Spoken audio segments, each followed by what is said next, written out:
Okay, so Trisha's gonna demonstrate our climbing progression. And students need to learn one step at a time so that they don't end up being crazy monkeys climbing the pole with the crotch in the pole.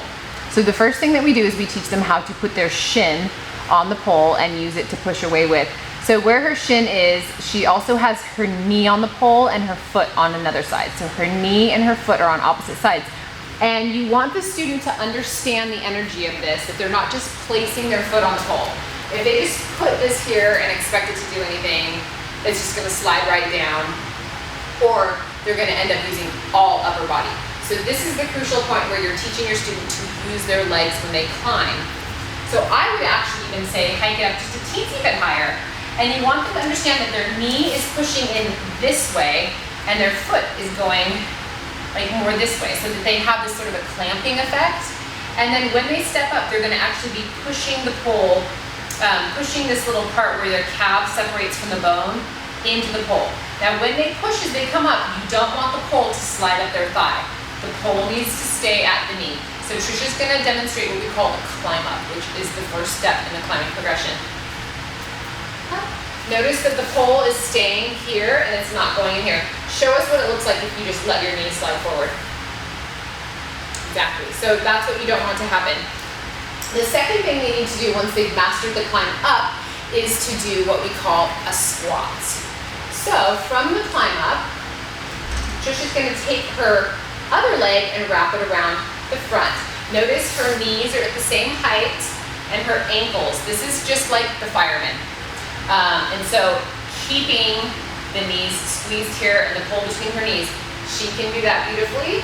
So those are the two things that you want them to be able to do. And then the next step in the progression, there was actually something I thought of that goes wrong with that.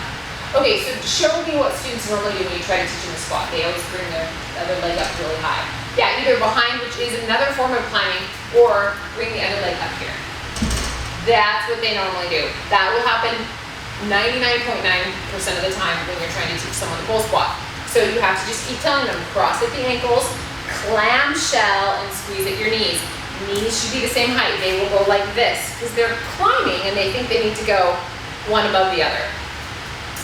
Once they've got the climb up and the squat, you can take them into the stand. So climb up, squat, and stand. Notice that when she stands, the pole still, there's space between her crotch and the pole. It's still mainly in her knees where she has control. This is where they can then reach the long arm up the pole, engage their shoulder, and pull the knees up to sit. So this is building strength for the climb. That really wasn't the climb yet, but this is what you want to have them do. That was 90% of the climb. So, and once they master that beautifully, they can then take it into the second part. So, going from a climb up to a squat to a stand, reach your arm up, engage your shoulder down, crunch your knees to your chest, and push your hips away from the pole to clamp your knees, and then back into your stand. This is the part that's the most hard, so do it one more time. Because when she pulls her knees up, what naturally happens when the student gets to the point where they're hanging and they pull their knees up again, the pole is gonna come up here. It just is. They're not doing anything wrong. It's just that when you pull your knees up, you lose that grip. So what she needs to do to get the pole back to her knees is push into her ankle and shin to push away. So Trisha is gonna do it at a little bit of a side angle so you can see that push. Squat, stand, reach, crunch, push, and clamp. Now she has total control on her legs and can stand.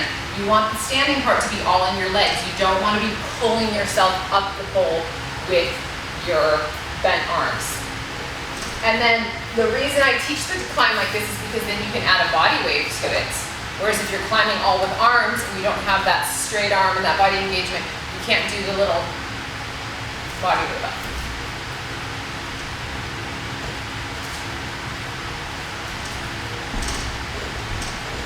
Yay! Isn't that cool? Yeah. That looks beautiful. So that is the progression tutorial for the climb.